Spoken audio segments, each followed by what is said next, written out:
그걸 사용했으면 이 탈레반들을 힘을 쓰지 못하게 할 수 있었을 텐데, 그런 이야기들을 합니다. 그런데 우리가 아는 것처럼 이 핵을 사용하면 수많은 사람들이 죽음을 당하고 이로 인한 비난이 더 크다는 거지요. 그래서 핵을 사용하지 못했다, 그런 이야기들을 하는데요. 이 원자 폭탄, 그것이 그 폭발할 수 있는 강한 힘을 갖게 만드는 것이 그 원자 핵이에요.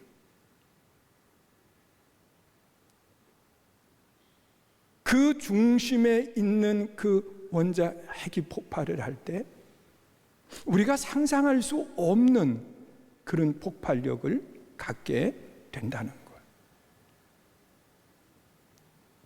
여러분, 세상을 살아가는 모습 속에 이 세상의 모든 것들이 다 마찬가지예요.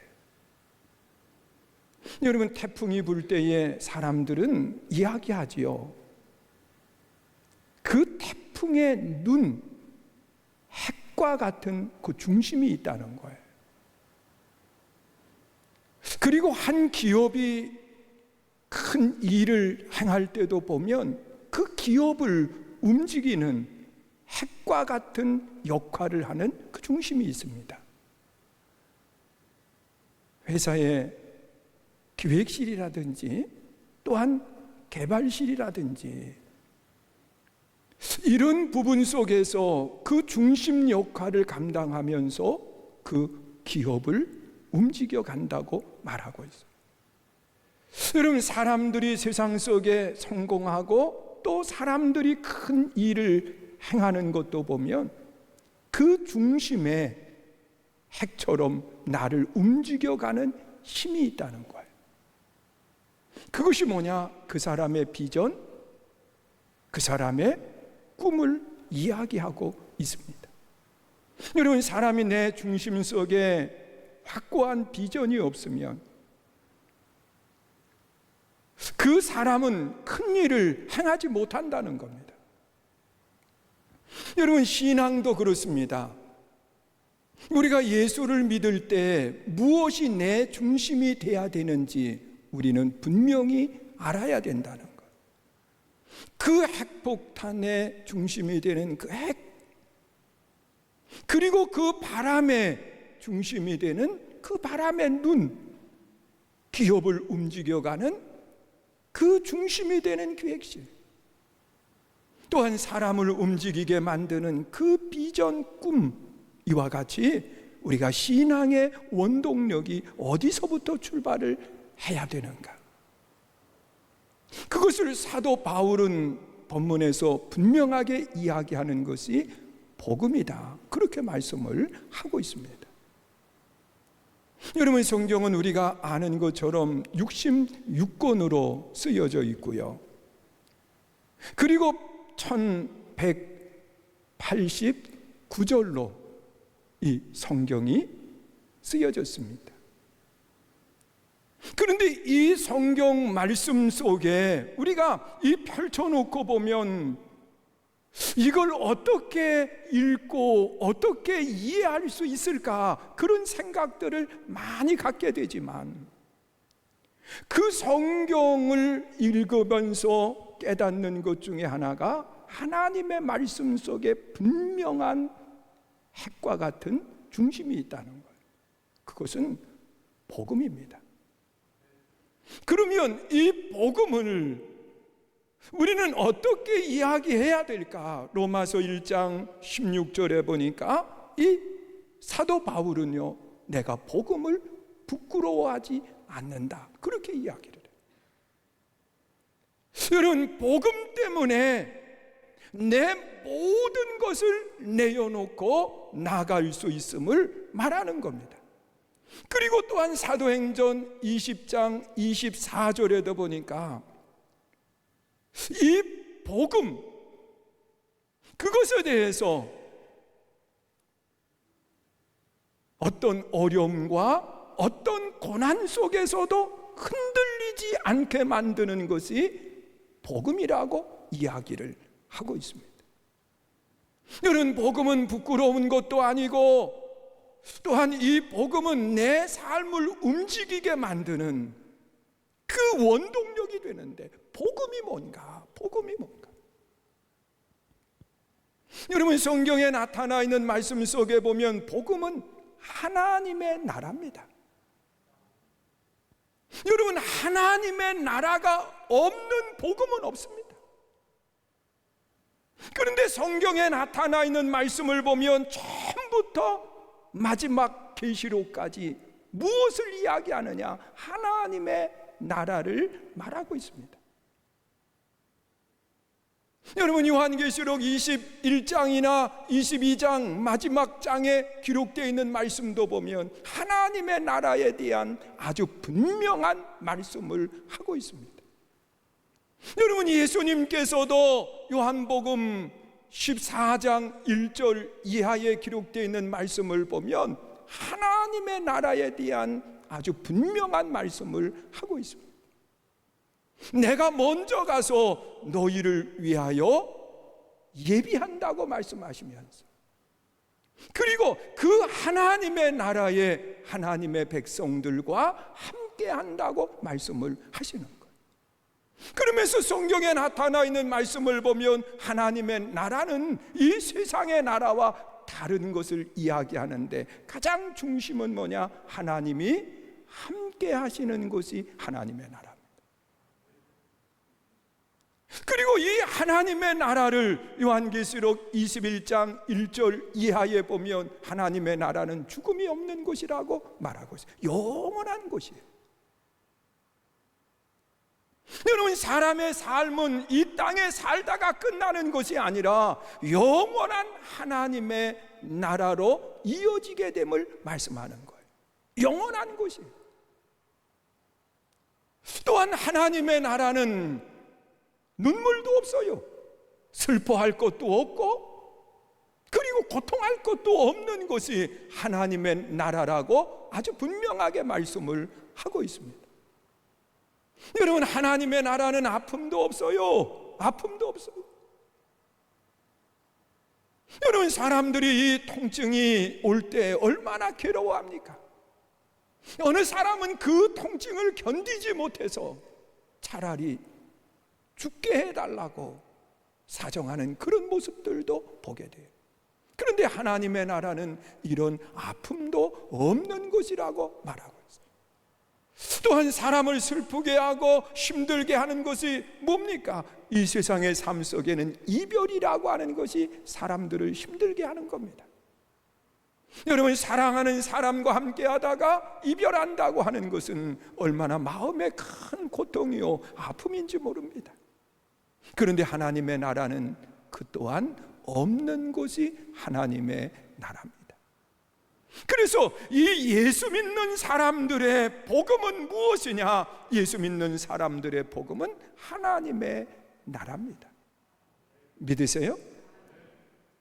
그리고 또한 이 복음은 뭐냐? 복음은 뭐냐?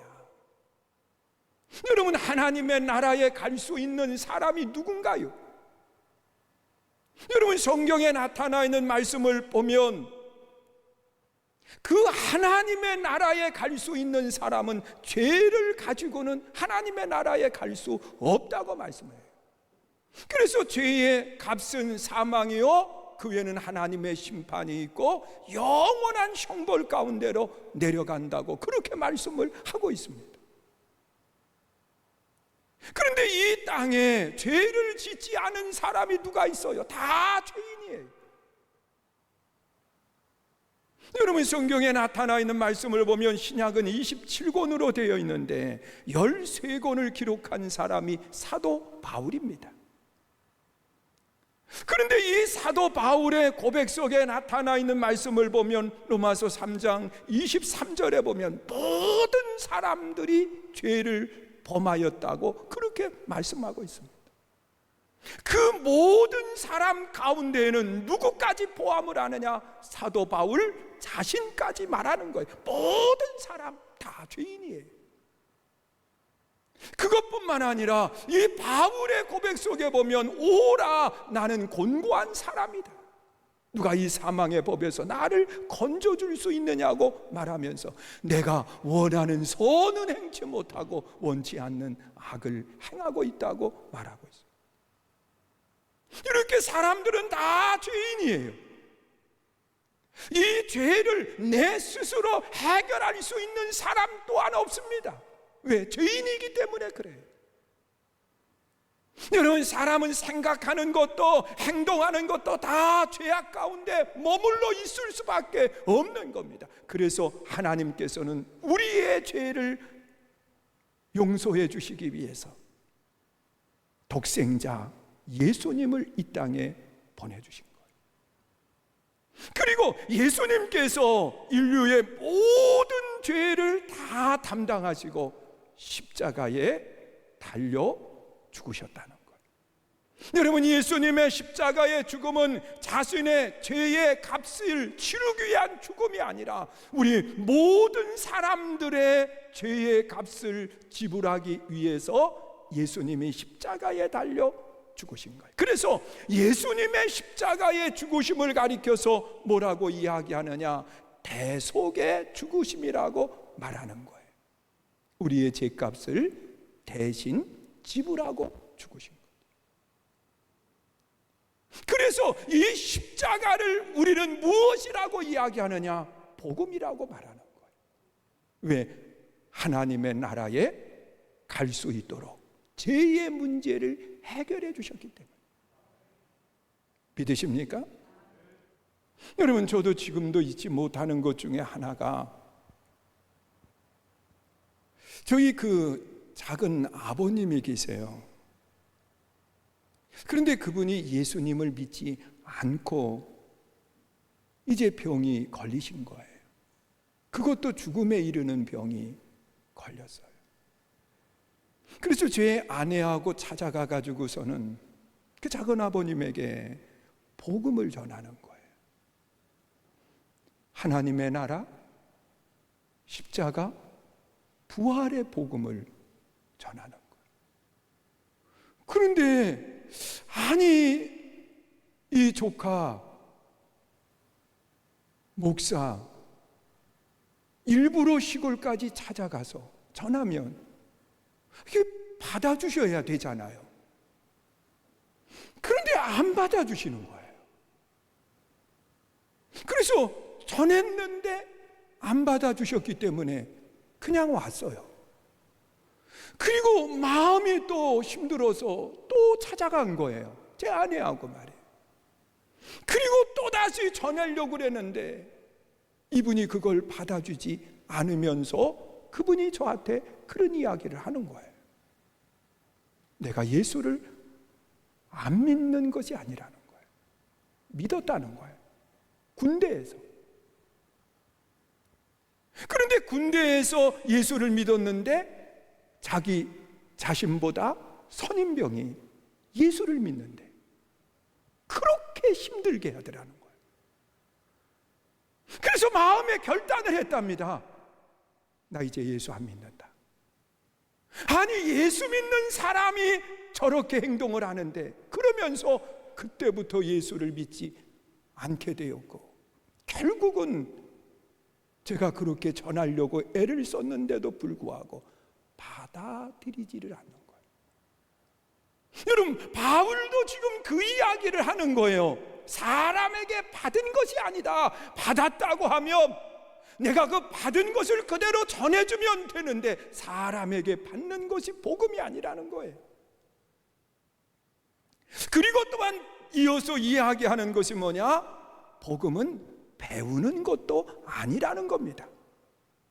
여러분, 가르쳐서 복음이 내 것이 될 수 있느냐? 아니라는 거예요. 아무리 가르쳐도 안 된다는 거예요. 그러면서 복음의 출처를 뭐라고 이야기하느냐? 여기 12절 하반절에 보니까 오직 예수 그리스도의 계시로 말미암는 것이라고 말씀하고 있는 거예요. 여러분, 이 복음의 출처는 사람의 뜻으로 만들어진 것도 아니고, 이 복음의 출처는 사람에게 전달받은 것도 아니고, 이 복음의 출처는 사람에게 배운 것도 아니라, 이 복음의 출처는 오직 예수 그리스도의 무엇으로요? 계시로 말미암은 것이라고 말씀합니다. 여러분, 하나님의 나라를 믿으려고 해도 믿어지지가 않아요. 예수 그리스도의 십자가의 대속을 믿으려고 해도 믿어지지가 않아요. 이게 믿어지면 그 죄사함의 감격과 기쁨 속에 그 복음을 가지고 생활을 하게 될 텐데, 이게 믿어지지를 않는 거예요. 또한 배워서 되는 것이 아니라는 거예요. 배워서 되는 것이 아니라는 거예요. 오직 예수 그리스도의 계시로 되는데, 여러분, 이 계시라고 하는 것은 드러나 있는 것을 말하는 것이 아니라 계시는 감추어졌다라고 하는 뜻을 가지고 있어요. 여러분, 계시의 말씀, 이 복음이 드러나 있는 것이 아니라 감추어졌기 때문에 이 계시는요, 감춘 사람이 알게 해야 되는 거예요. 그런데 이 복음, 이 계시, 감추어진 복음의 계시가 어디에 기록되어 있느냐? 성경 하나님의 말씀 속에 기록이 되어 있어요. 감추어진 계시, 복음이 말이에요. 여러분, 이 성경 66권은 다 무엇에 대해서 이야기하느냐? 복음에 대해서 이야기하는 거예요. 그래서 이 감추어진 복음의 계시를 우리가 내 것으로 받아들일 수 있으려고 하면 열어주셔야 돼요. 길을 열어주시고, 눈을 열어주시고, 마음을 열어주실 때 우리는 계시의 말씀이 믿어지고 내 것이 되는 거예요. 여러분, 하나님의 말씀을 들으면서 하나님이 길을 열어주셔야 돼요. 여러분, 지금도 길을 꼭 닫아놓고서는 다른 것만 생각하고 있다고 하면 이 복음에 대해서 들으면서도 마음의 기쁨이 되지 못하고 하나님의 나라의 소망을 갖지 못하고 죄 사함의 확신 속에 부활의 영광 가운데 참여하지 못하게 되는 거예요.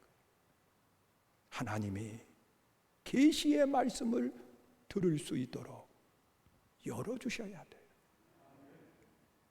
또한 이 계시의 말씀을 읽을 수 있도록 하나님이 눈을 열어주셔야 돼요. 그래서 이 성경 말씀을 읽을 때에 어느 분들은 그런 이야기를 합니다. 전에 몰랐던 말씀이 여기에 기록되어 있다고. 여러분, 이번 주는 역대상 기록된 말씀을 읽을 텐데요, 여러분, 성경 가운데 제일 길게 족보를 이야기하고 있는 성경이요, 마태복음이 아니에요. 역대상에 있는 말씀이 족보를 제일 길게 얘기해요. 내 일부 예배 때는 조금 착각을 했는데 9장에 걸쳐서 족보를 이야기해요. 아니, 역사서에 무슨 족보를 9장이나 이야기할까? 여러분, 이런 말을 듣기 전에 우리가 성경을 읽으면 그것이 눈이 열어서 보여지느냐는 거예요. 그리고 이 역대상, 역대하의 말씀은 열왕기 상에 있는 말씀을 반복해서 이야기하는 것 같아요. 아니, 읽을 걸 왜 또 읽어야 되느냐? 그래요. 그런데 역대상을 잘 보시면요, 이제 내일 공부할 건데 미리 조금 하는 건데, 다윗에 대한 이야기 속에도 다윗이 잘못된 것은 하나도 말하지 않아요. 다윗의 좋은 점들을 부각을 시키면서 우리도 다윗과 같은 시대를 만나자. 여러분, 하나님의 말씀을 읽으면서 그 말씀이 눈이 열려서 들어올 때 복음에 대한 확신과 기쁨을 갖게 되는 거예요. 그리고 이 복음은요, 반드시 무엇이 있어야 되느냐? 깨달아져야 돼. 깨달아져. 그 깨달음을 갖게 하시는 분이 누구냐? 성령께서 내 안에 역사하실 때, 아, 맞아. 아, 천국이 이런 곳이로구나. 아, 맞아. 이 제3의 은혜가 이런 것이로구나. 깨달아지는 역사가 일어나는 거예요. 너는 복음의 출처는 하나님의 말씀 속에서 예수 그리스도의 역사하심 가운데, 그리고 또한 성령께서 역사하실 때 그 복음이 내 복음이 되고 나를 바꾸어가는 역사가 일어나는 거예요. 그리고 이 복음을 가진 사람들에게는 나타나는 현상이 있어요. 그것이 뭐냐? 복음은 나로 하여금 하나님의 능력이 나타나게 하는 거예요. 그래서 이 복음이 전하여지는 곳마다 하나님의 살아계심과 하나님의 역사하심이 나타나게 된다는 사실이에요. 복음이 전파되는 그곳에. 여러분, 세계 역사를 보더라도요, 이 복음이 전파되는 그곳에 문이 열려지고, 그리고 시대를 끌고 가는 능력이 나타나는 모습을 우리가 눈으로 보게 돼요. 그리고 이 복음은요, 나를 통해서 어떤 역사가 드러나느냐? 용서와 사랑의 역사가 나타나는 거예요. 그래서 이 스데반이 복음이 깨달아지고, 그리고 그 복음이 그를 움직여가 할 때, 마지막 돌에 맞아 순교를 당하면서도 그가 바라본 것은 뭐냐? 하나님의 나라예요. 그리고 이 스데반이 마지막 돌에 맞아 순교를 당하면서 그 복음이 그를 붙들었을 때 자신을 돌로 치는 사람을 용서해요. 저들이 모르고 했다는 거예요. 이것이 복음이 나타나게 하시는 현상, 능력을 말하는 거예요. 그리고 또한 이 복음이 내 안에 있으면 우리는 두려워하지 않고 담대함을 가지고 나아가는 거예요. 복음의 역사예요.